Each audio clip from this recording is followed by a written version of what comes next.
إن الله وملائكته يصلون على النبي يا أيها الذين آمنوا صلوا عليه وسلموا تسليما. اللهم صل على سيدنا ومولانا محمد وعلى آل سيدنا ومولانا محمد وعلى آله وأصحابه وبارك وسلم كثيرا كثيرا. أعوذ بالله من الشيطان الرجيم. بسم الله الرحمن الرحيم. الذين آتيناهم الكتاب يتلونه حق تلاوته أولئك يؤمنون به ومن يكفر به فأولئك هم الخاسرون. صدق اللہ العلی العظیم. جو کہ دی ہم نے انہیں یہ کتاب تلاوت کرتے ہیں وہ اس کی حق تلاوت اس کی کا یہ لوگ ایمان لاتے ہیں ساتھ اس کے، اور جو انکار کرا جو انکار کر سکا پس یہ لوگ تو وہ ٹوٹا پانے والے ہیں. یعنی اس کے لفظی معنی ہیں. اب جو تفسیراً جو لکھا جاتا ہے وہ یہ ہے کہ جنہیں ہم نے کتاب دی ہے وہ جیسی چاہیں اس کی تلاوت کرتے ہیں، یعنی جو قرآن کی طرف اشارہ ہے کہ جیسے چاہے ویسے اس کی تلاوت کرتے ہیں، وہی اس پر ایمان رکھتے ہیں، اور جو اس کے منکر ہوں گے وہی لوگ ضیاءکار ہیں. اس آیت کا پچھلی آیتوں چند طرح تعلق ہے. پچھلی آیت میں یہود و نصارہ کی ہٹ دھرمی اور ان کے سخت عناد کا ذکر کیا گیا. اب فرمایا جا رہا ہے کہ سارے اہل کتاب یعنی ہر کوئی کا یہ خیال نہیں، ان میں سے بعض حق پرست بھی ہیں، بولے کچھ اہل کتاب ایسے بھی ہیں جو حق پرست بھی ہیں. پچھلی آیت میں یہود و نصارہ کے دین کو ہوا یعنی نفسانی خواہشات فرمایا گیا ہے. اب اس کی وجہ بتائی جا رہی ہے کہ انہوں نے در حقیقت اس کتاب کو پڑھا نہیں. جنہوں نے صحیح پڑھا ہے وہ مسلمان ہو گئے. دیکھتے ہیں آج بھی ہم کئی مثالیں دیکھتے ہیں، بولے ہم قرآن کی ریسرچ کرنے نکل گئے اور ایمان لا لیا، بولے اتنی پسند آ گیا دین کے ایمان لا لیا. ایسے کئی مثالیں موجود ہیں. تو جو صحیح طرح اس کتاب کو پڑھے گا برابر ایمان لا لے گا. تیسرا تعلق پہلے فرمایا گیا تھا کہ اسلام حقیقی ہدایت ہے. اب اس کی دلیل دی جا رہی ہے کہ توریت و انجیل کو صحیح پڑھنے والوں نے بھی اسے قبول کیا. جو صحیح طریقے سے توریت و انجیل کو پڑھے وہ بھی جو ہے نا قرآن کو قبول کیا. اس آیت کا شان نزول جو ہے، بعض صحابہ کرام نے حضور علیہ الصلوۃ والسلام کی ہجرت سے پیشتر حبشہ کی طرف ہجرت کی تھی، اور حبشہ کے بادشاہ نجاشی وغیرہ کو قرآن سنا کر اسلام کا کلیدہ کر لیا تھا. جب حضور علیہ الصلوۃ والسلام نے مدینہ پاک کی ہجرت کی تو یہ لوگ بھی بذریعہ کشتی وہاں آ گئے، کیونکہ انہوں نے مجبوراً اتنے روز تک حضور علیہ الصلوۃ والسلام کا فراق گوارا کیا. ان کے ہمراہ 40 اہل کتاب تھے، جن میں سے 32 اہل حبشہ اور 8 شامی راہب تھے. انہوں نے بحر راہب بھی شامل تھے، یعنی ان میں بحر راہب بھی شامل تھے. ان سب کے سردار حضرت جعفر بن ابی طالب تھے. از تفسیر خزائن فن میں لکھا ہوا ہے. خیال رہے کہ 40 تو حبشہ اور شام کے عیسائیوں اور یہودیوں کی تعداد تھی. مکے کے مہاجرین کی تعداد ان کے علاوہ ہیں. ان حبشی اور شامی اہل کتاب کے بارے میں یہ آیت کریمہ اتری جو قرآن پاک سن کر اور اپنی کتابوں میں حضور صلی اللہ علیہ وسلم کی نعت دے کر ایمان لا کر حضور صلی اللہ علیہ وسلم کی خدمت میں حاضر ہوئے. یعنی نبی کریم صلی اللہ علیہ وسلم مکے سے مدینہ شریف آنے سے پہلے کچھ صحابی جو ہے نا مکے سے حبشہ کی طرف چلے گئے تھے، ایتھوپیا کی طرف اشارہ ہے، وہاں چلے گئے تھے. تو وہاں جا کے جب بادشاہ کو جو ہے نا اسلام کا خلیدہ بنا لیا قرآن کی آیتیں وغیرہ سنا کے، تو بعد میں جب ان کو پتہ چلا کہ وہ مدینہ شریف نبی کریم صلی اللہ علیہ وسلم چلے گئے تو پھر حبشہ سے جو ہے نا وہ کشتی کے ذریعے جو ہے نا مدینہ شریف ڈائریکٹ آئے. تو ان کے ساتھ جو ہے نا 40 لوگ آئے تھے، جس میں 32 حبشی تھے یعنی ایتھوپینس تھے، اور 8 جو ہے نا وہ سیرین تھے، شام کے تھے. اور اس کے علاوہ بھی جو ہے نا تھوڑے مہاجرین مکہ بھی تھے مثال کے طور پر. وہ سارے جو ہے نا آئے نبی کریم صلی اللہ علیہ وسلم کی خدمت میں. اور یہ جو ہے نا کیونکہ اپنی کتابوں میں، کیونکہ راہب تھے یعنی توریت اور انجیل کو بھی جو ہے نا صحیح معنوں میں پڑھا تھا انہوں نے، تو وہاں سرکار کے بارے میں جو بھی لکھا ہوا تھا ان کتابوں کو دیکھ کے جو ہے نا آپ پر ایمان لے آئے تھے. اسی پر جو ہے نا یہ آیت نازل ہوئی. الذین آتیناہم، پہلی آیت میں فرمایا تھا ملتہم، اور یہاں آتیناہم، جس سے معلوم ہوا کہ مفسدین اہل کتاب کا دین اپنا خود ساختہ اور مومنین اہل کتاب کا علم و عرفان رب کا عطا فرمایا ہوا ہے، اسی لیے وہ کافر رہے اور یہ نور ایمانی سے چمک گئے. سیدھی سیدھی بات ہے. وہاں پر انہوں نے جو امپلیمنٹ کر لیا، جو ایکسیپٹ کر لیا وہ نفسانی تھا، اور یہاں پہ یہ لوگ جو لے کے آئے یہ تو اللہ کا جو نا عرفان تھا، اسی وجہ سے یہ چمک گئے اس میں. الکتاب، یا تو اس سے قرآن کریم مراد ہے کیونکہ آئندہ تلاوت کی رغبت اور ایمان کا ذکر ہو رہا ہے، اور یہ صفات قرآن کے ہیں. توریت و انجیل کی نہ تو کوئی بقدر تلاوت ہوئی اور نہ وہ اب ذریعہ ہدایت ہے، یا اس سے توریت ہی مراد ہے، اس لیے کہ اس آیت کے آگے پیچھے بنی اسرائیل ہی کا ذکر ہے، اور یہ کشتی والے لوگ تو توریت وغیرہ پڑھ کر اسی کی رہبری سے حضور علیہ السلام پر ایمان لائے تھے. یتلونہ، اگر کتاب سے قرآن مراد ہے تو تلاوت کے معنی ہے پڑھنا، اور اگر اس سے توریت و انجیل مراد ہے تو تلاوت کے معنی ہے پیروی کرنا. رب تعالیٰ فرماتا ہے والقمری اذا تلاہا، یعنی تلاوت بمانے اتباع ہے، نہ کہ پڑھنا، بلکہ پڑھنے کو بھی تلاوت اس لیے کہتے ہیں کہ اس میں لکھے ہوئے کی اتباع ہوتی ہے۔ تفسیر کبیر میں لکھا ہوا ہے حق کا تلاوت، یہ مصدر معذوف کی صفت ہے، یعنی وہ تلاوت ایسی کرتے ہیں جیسے کہ چاہیے اور جیسے اس کا حق ہے۔ اگر یہاں اہل کتاب مراد ہے تو حق تلاوت سے مقصود ہیں صحیح پڑھنا، ان کتابوں میں تحریف و تبدیل نہ کرنا، اس کے احکام پر عمل کر کے نبی آخر الزمان صلی اللہ علیہ وسلم پر ایمان لے آنا، اور کتاب سے قرآن اور لوگوں سے مسلمان مراد ہیں تو حق تلاوت سے اس کا صحیح پڑھنا، اس کے معنی میں غور کرنا، خشوع و خضوع سے پڑھنا مراد ہے۔ دونوں مثالیں دی جا رہی کہ اگر کتاب توریت کی طرف اشارہ ہے تو بولے جو بدل دی اس کو چھوڑ کے صحیح توریت پڑھو، نبی کریم صلی اللہ علیہ وسلم کے بارے میں جان کے آپ پر ایمان لے آؤ، یہ ان کی طرف اشارہ۔ اور اگر یہ قرآن اور مسلمانوں کی طرف اشارہ ہے تو کیا سمجھایا جا رہا ہے کہ صحیح پڑھو، غور کرو جو قرآن میں ہدایت آئی بولے اور اس پہ عمل کرو۔ یتلون مضارع فرما کر اشارتاً فرمایا گیا کہ مومن صرف ایک بار تلاوت کر کے قرآن کریم چھوڑ نہیں دیتے بلکہ وہ ہمیشہ تلاوت کرتے رہتے ہیں۔ مومن کی شان یہ ہے کہ وہ مرتے دم تک تلاوت قرآن کرتا ہے، بلکہ اس کے مرتے وقت سورہ یاسین کی تلاوت اس کے پاس کی جاتی ہے، اس کے مرنے کے بعد اس کے ورثہ وقتاً فوقتاً اس سے تلاوت قرآن کا ثواب پہنچاتے رہتے ہیں، بلکہ مومن میت قبر میں تلاوت کرتا رہتا ہے اور انشاءاللہ محشر و جنت میں بھی تلاوت کرے گا، جیسا کہ روایت میں ہے، لہٰذا یتلون میں بہت وسعت ہے۔ سبحان اللہ سبحان اللہ، مومن کی شان ہے کہ ہمیشہ قرآن کی تلاوت کرتا ہے۔ بولے جب آخری وقت بھی کسی کا آتا تو وہاں بھی سورہ یاسین پڑھا جاتا، بولے اور جو مومن ہوتے وہ اپنی خبر میں بھی انشاءاللہ تلاوت قرآن کریں گے، بلکہ حشر میں بھی کریں گے۔ اولئک یؤمنون بہ، یہی لوگ جن کی یہ صفتیں ہیں وہ در حقیقت اس کتاب کے مومن ہیں، نہ کہ بدلنے والے اور اس کو عملاً چھوڑنے والے۔ خیال رہے کہ فعل کو جب مبتدا پر مستند کیا جاتا ہے تو حصر کا فائدہ دیتا ہے، جیسا کہ اللہ یستہزی بہم رول بیان میں لکھا ہوا ہے۔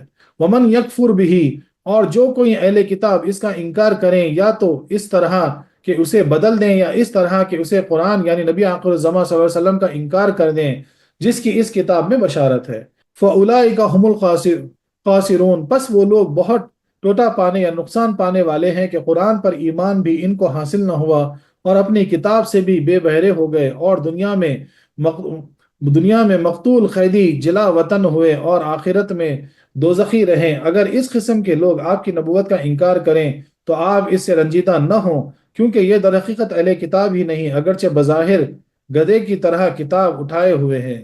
جیسا گدھے کے اوپر کوئی وزن رکھ دیتے اسی طرح کتاب اٹھائے، بولے اخر میں ایمان ہی نہیں ہے، بولے پریشان مت ہو آپ ان کے متعلق، بولے چھوڑ دو ان کے حال پہ۔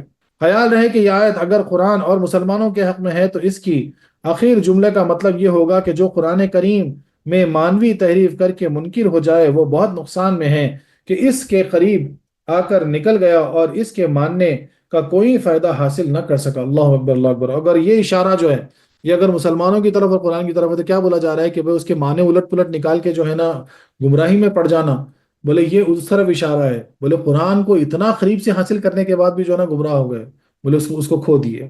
خلاصہ تفسیر یہ ہے کہ اے نبی صلی اللہ علیہ وسلم، اگرچہ سبھی بنی اسرائیل اپنے کو اہل کتاب کہتے ہیں اور بظاہر سبھی کتاب پڑھتے ہیں، مگر در حقیقت کتاب انہیں جو ملی جہنمی جو انہیں ملی جنہیں ہم نے دی اور جنہوں نے اس کو صحیح طور پر پڑھا، اس کی تلاوت کا حق ادا کیا، اس کا احکام پر عمل کیا اور اس کے بتائے ہوئے راستے پر چلے، جن میں یہ صفتیں ہیں وہی اس کے سچے ماننے والے ہیں اور انہی کا اس پر صحیح ایمان ہے۔ اور جو کہ زبان سے تو کتاب پڑھتا رہا اور عملاً اس کا منکر رہا، وہاں وہ خسارے والا تاجر ہے کہ اس نے بجائے نفع حاصل کرنے کے اپنی اصل پونجی کو بھی کھو دی۔ یہ ایک تفسیر خلاصہ تفسیر ہوا اگر توریت کی طرف اشارہ ہے تو۔ اور دوسری تفسیر یہ ہے کہ جنہیں ہم نے قرآن کریم عطا فرمایا وہ اس کی ایسی تلاوت کرتے ہیں جیسا کہ اس کا حق ہے، اور یہی حق تلاوت ادا کرنے والے ہیں، صحیح معنی میں اس کے ماننے والے ہیں۔ اور جو قرآن کریم کے ماننے کا دعویٰ کریں اور اپنے کو قرآنی اہل قرآن کہتے ہیں اور در پردہ اس کے احکام کا منکر ہو، وہ سخت نقصان میں ہے۔ اب دوسرا خلاصہ یہ ہے کہ اگر قرآن کی طرف اشارہ مسلمان کی طرف اشارہ ہے تو بولے اس کا صحیح طریقے سے پڑھنے کا حق ادا کرنے کا مطلب یہ ہے کہ اس کو صحیح سے پڑھو اور پھر اس پہ عمل کرو، اس پہ غور و فکر کرو۔ اگر خالی پڑھو گے اور عمل نہیں کرو گے، تمہارا عمل کچھ اور ہوگا، تو پھر تم نے حق ادا نہیں کیا، تم پھر خسارے میں رہو گے۔ اس آیت سے چند فائدے حاصل ہوئے ہیں۔ پہلا فائدہ، قرآن کریم کا صحیح پڑھنا بھی باعث ثواب ہے۔ جو لوگ کہتے ہیں کہ اس کے پڑھنے کی کیا ضرورت ہے، عمل چاہیے، وہ سب غلطی پر ہیں۔ اگر قرآن شریف صرف عمل کے لیے ہوتا ہے اور اس کا صرف عمل کے لیے اگر ہوتا اور اس کا دوسرا فائدہ نہ ہوتا تو اس میں سے منسوخ اور متشابہات آیت نہ ہوتی جن پر عمل نہیں ہو سکتا۔ قرآن کریم کی محکم آیت عمل کے لیے ہیں اور سارا قرآن کریم تلاوت، شفا اور تازگی ایمان کے لیے ہیں۔ یعنی کیا مثال دی جا رہی ہے کہ قرآن کریم جو ہے نا عمل بھی کرنا ہے اور پڑھنا بھی ہے۔ اگر صرف عمل ہوتا تو پھر جو آیتاں جو متشابہات ہیں جن کے معنی ہم سمجھ نہیں سکتے، جو مخطیات ہیں بولے اگر وہ پڑھنے کا حکم نہیں ہوتا، بولے خالی جو حکم آ گیا محکمات والی جو آیت ہے ڈائریکٹ جو حکم ہے وہ پڑھ لو اور اس پہ عمل کرو، یہ بات ہوتی تھی۔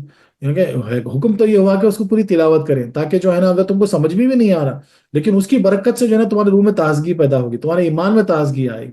بعض لوگ کہتے ہیں کہ بغیر ترجمہ جانے قرآن شریف بلکہ نماز بھی نہ پڑھنا چاہیے کیونکہ تلاوت و نماز بارگاہ خداوندی میں درخواست ہے، اور جب درخواست دینے والے کو یہی خبر نہ ہو کہ درخواست میں کیا لکھا گیا ہے تو درخواست بیکار ہے مگر خیال غلط ہے، یہ خیال غلط ہے۔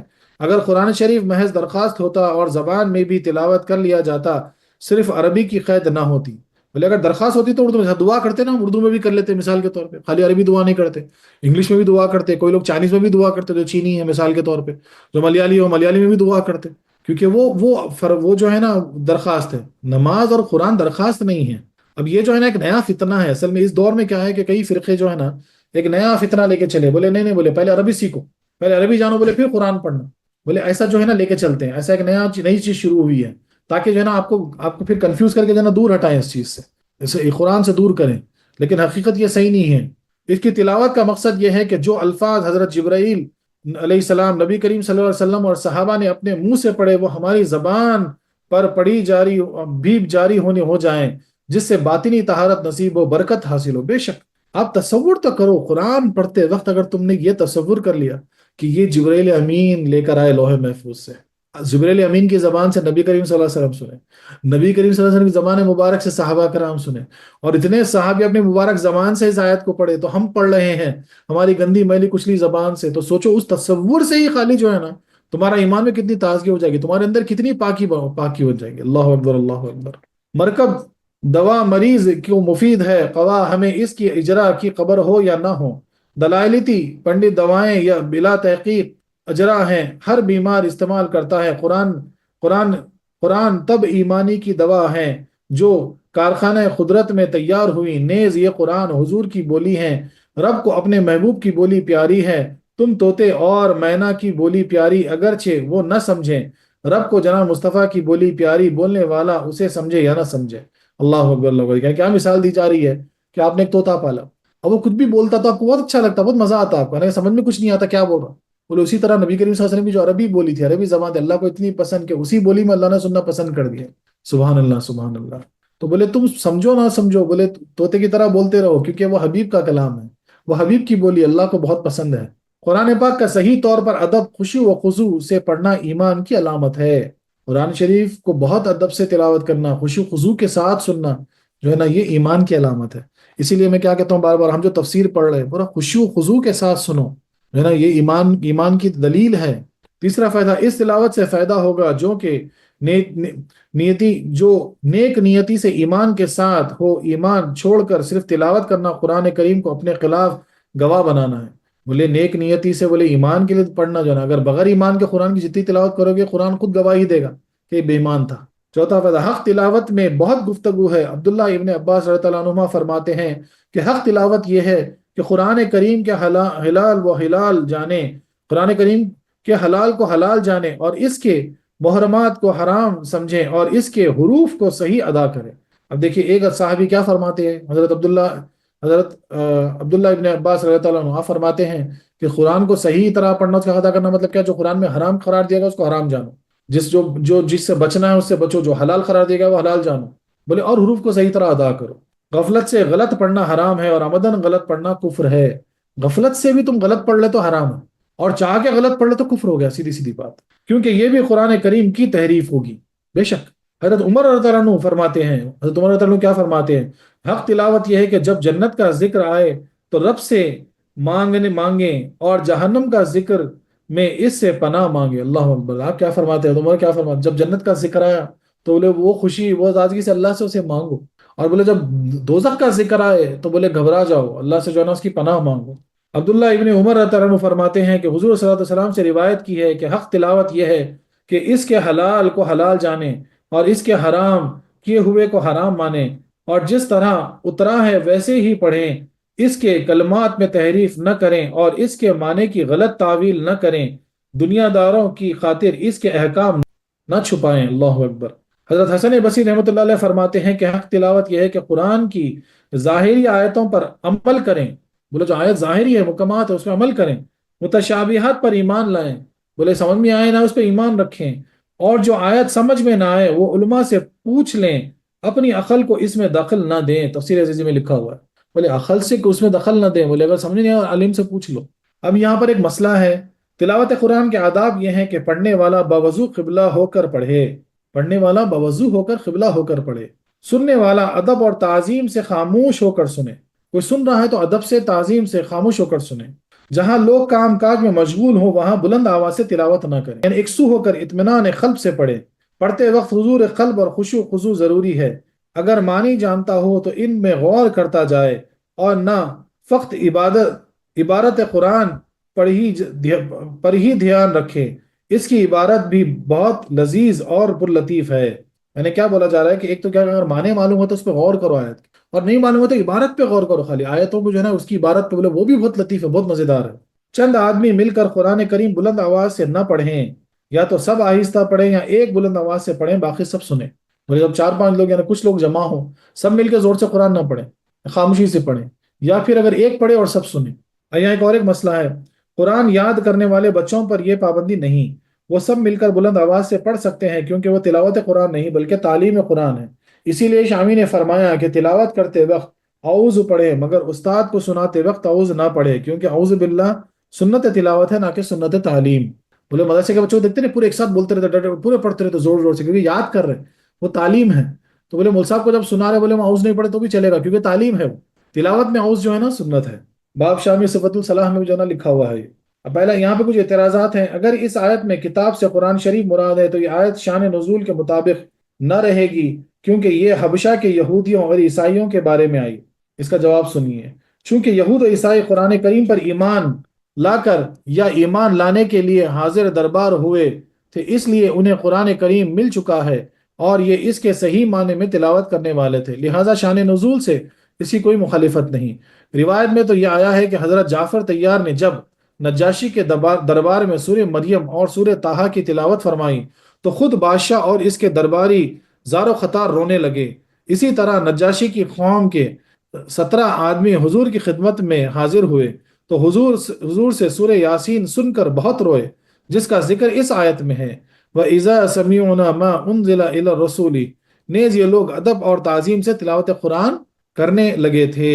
یہ اس کا جواب ہوا۔ دوسرا اعتراض، اس آیت سے معلوم ہوا کہ جو قرآن کریم کو بحق تلاوت پڑھے وہی مسلمان ہے، تو کیا قرآن پاک کو نہ پڑھنے والا کافر ہے؟ یہ سوال ہوا۔ اس کا جواب اس کے چند جواب میں ہے۔ ایک یہ کہ تلاوت قرآن اہل ایمان کی علامت ہے، بولے قرآن پڑھنا ایمان والے کی علامت ہے اور شیعی کے لیے علامت لازم نہیں۔ دوسرے یہ کہ ایک اس کا مطلب یہ ہے کہ تلاوت قرآن کرنے والا کامل مومن ہے، اور یقیناً جو اس نعمت سے محروم ہے وہ ایمان کے کمال سے محروم ہے، یعنی ایمان تو ہے لیکن ایمان کا کمال اس کے پاس نہیں ہے۔ تیسرا یہ کہ بے شک بغیر قرآن مجید پڑھے کوئی مومن ہو سکتا ہی نہیں، کیونکہ ایمان کے لیے کم از کم کلمہ پڑھنا ضروری ہے، اور کلمہ طیبہ قرآن ہی کی آیت ہے کہ لا الہ الا اللہ محمد رسول اللہ قرآن کی ہی آیت ہے۔ تیسرا اعتراض، اس آیت سے معلوم ہوا کہ قرآن کا جو منکر ہے وہی کافر ہے، حالانکہ تم کہتے ہو کہ حدیث متواتر اور اجماع کا منکر بھی کافر ہے، جیسا کہ تعداد اور رکعت اور نصاب و زکوٰۃ۔ بولے تعداد، بولے رکعت، یہ سب تو حدیث سے ملی نا۔ بولے خالی قرآن کا انکار کرنے والا کافر ہے تو پھر یہ سب انکار کرنے والا کافر نہیں ہے۔ اس کا جواب سنیے، حدیث یقینی کا انکار بھی قرآن کریم ہی کا انکار ہے، بلکہ اجماع مسلمین کا انکار بھی ایسا ہی ہے، کیونکہ قرآن کریم میں اطاعت نبی صلی اللہ علیہ وسلم اور اطاعت اجماع مسلمین کا حکم دیا ہے، ان میں سے ایک کا انکار آیتوں کا انکار ہے۔ سبحان اللہ سبحان اللہ۔ یعنی ایسی حدیثیں جہاں پر جو نا اجماع ہے، نبی کے کا ڈائریکٹ حکم ہے، اس کو ماننا پڑے گا۔ اگر اس کو بھی آپ چھوڑنے کے بعد اس کو بھی نہیں مانیں گے تب بھی آپ جو ہے نا کافر ہو گئے۔ صوفیہ کرام فرماتے ہیں کہ فرق ہے کتاب الہی کے خود حاصل کرنے میں اور رب کے عطا فرمانے میں۔ اب دیکھیں بہت بہت بہت زبردست نقطہ ہے، اس کو بہت زور سے سنیں۔ کیا بتا ہے؟ فرق ہے کتاب الہی کے خود حاصل کرنے میں اور رب کے عطا فرمانے۔ ایک ہوتا ہے کتاب الہی کو خود حاصل کرنا، آپ گئے مارکیٹ سے قرآن خرید کے لا لیے، بولے قرآن مل گیا کیا؟ بولے ہاں مل گیا، دیکھو میں لا لیا، یہ الگ ہے۔ اور ایک ہوتا قرآن اللہ تبارک و تعالیٰ کا عطا کرنا، بخدا ہم جو یہ کوشش کر رہے ہیں، جو تفسیر لے کے چل رہے ہیں، نہیں اللہ کی عطا ہے، یہ قرآن ہم کو عطا ہو رہا۔ اللہ اکبر اللہ اکبر۔ اس آیت میں اس قسمت والوں کا ذکر ہے جنہیں کتاب خود رب تعالیٰ نے عطا فرمائی، یعنی اولیاء کرام۔ ان کی صفت یہ ہے کہ حق تلاوت وہی ادا کر سکتے ہیں۔ قرآن کا حق تلاوت یہ ہے کہ اس کے پڑھنے وقت دل دنیا سے سرد ہو، بولے دل دنیا سے سرد ہو، بیزار ہو، آواز میں درد ہو، آنکھوں سے آنسو کی جھڑی لگی ہو، دنیا اور دنیاوی چیزوں سے ایک دم غافل ہو جائے، فنا فی اللہ اور بقا باللہ کے مزے لے۔ اللہ اکبر اللہ اکبر، سبحان اللہ سبحان اللہ۔ تو یہ ہوتا اللہ کا عطا کرنا۔ ایسا مرد میدان اپنی تلاوت ہی سے اوروں پر بھی رنگ جما دیتا ہے، اور اس تلاوت کی برکت سے اوروں کو ایمان بخش دیتا ہے۔ بولے ایسا مرد تلاوت، یعنی ایسا تلاوت کرنے والا، بولے ایسا قرآن پڑھتا ہے کہ خود اپنے ایمان کو تازہ کرتا اور کئیوں کو جو ہے نا ایمان بخش دیتا، کئیوں کا ایمان تازہ کر دیتا۔ حضرت ابوبکر صدیق رضی اللہ عنہ ہجرت سے پہلے اپنے دروازے پر قرآن کریم کی تلاوت کرتے تو مشرکین کی عورتیں اور بچے آپ کے گرد جمع ہو جاتے، آپ روتے بھی تھے اور ان سب کو رلاتے بھی تھے۔ اللہ اکبر۔ بہت لوگ ان کی درد والی آوازیں سے قرآن پاک سن کر ایمان لے آتے تھے۔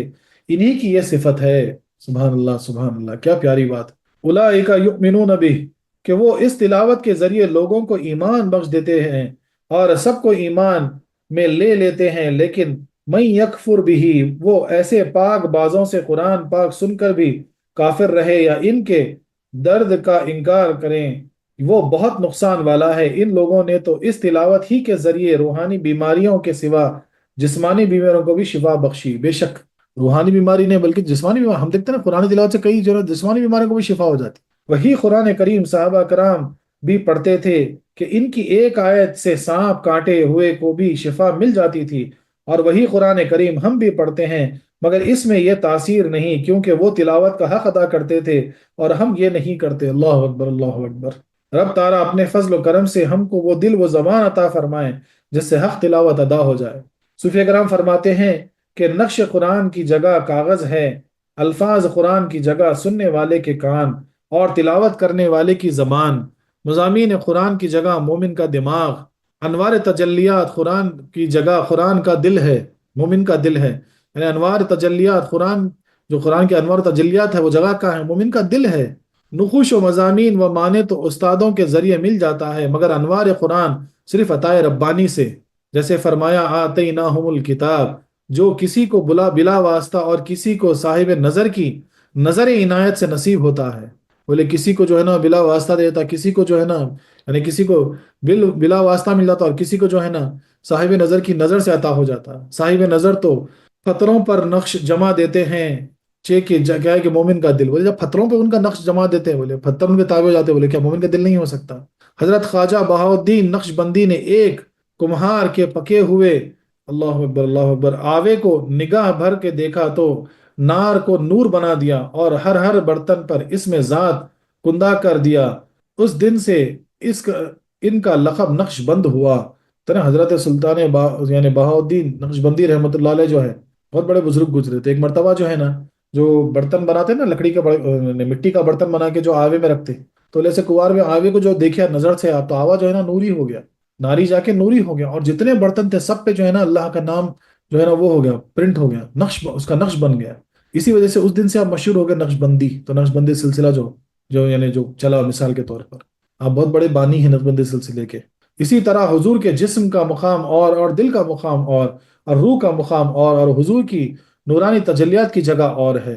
جسم پاک عرب میں رہا، رب کے قریب خاص میں کہ فرماتے ہیں ابھی تو عند ربی یطعمنی و یسقینی، اور روح پاک کا مقام وہاں ہے جہاں فرشتوں کا گمان نہ پہنچے۔ یعنی آپ کا جسم پاک رب میں رہا، دل جو ہے نا رب کے قریب رہا، اور روح کا جو ہے نا ایسا مقام جو فرشتوں کا گمان بھی نہیں پہنچ سکتا، اور حضور کی تجلیات کا مقام ہر مومن کا دل ہے۔ بولے آپ کی تجلیات جو ہے نا وہ ہر مومن کے دل پر آتی ہیں۔ سبحان اللہ سبحان اللہ۔ سورج آسمان پر ہے مگر شعائیں ہر گھر میں ہیں۔ بولے سورج تو بہت دور ہے آسمان پر، لیکن شعائیں ہر گھر میں پہنچ جاتی، تو ویسے آپ کی تجلیات ہر مومن کے دل میں پہنچ جاتی۔ اللہم صلی علی محمد وعلی آل محمد صلی اللہ علیہ وسلم۔ سبحان اللہ سبحان اللہ۔ وآخر دعوانا أن الحمد لله رب العالمين.